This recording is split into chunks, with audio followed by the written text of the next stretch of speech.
Hello everyone, আজকে তোমাদের সঙ্গে শেয়ার করব একটা দারুণ রেসিপি, তাও ডিনারের জন্য।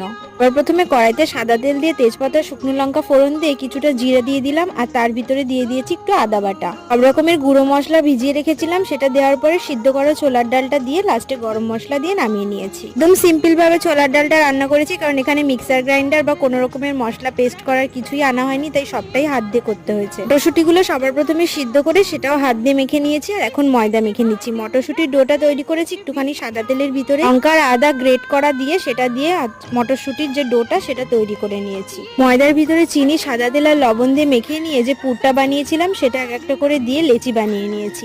আর এখন গরম গরম কড়াইশুঁটির কচুরিগুলো ভেজেও নিচ্ছি। আজকে রাত্রের ডিনারে কিন্তু এটাই ছিল ছোলার ডাল নিরামিষ একদম, আর তার সঙ্গে ছিল কড়াইশুঁটির কচুরি। নামাতে পারছিলাম না, সঙ্গে সঙ্গেই দিয়ে আসছিলাম, কারণ মার ভাই গরম গরম খাবে বলে বসে পড়েছি। এমন লাগলো রেসিপিগুলো অবশ্যই জানি।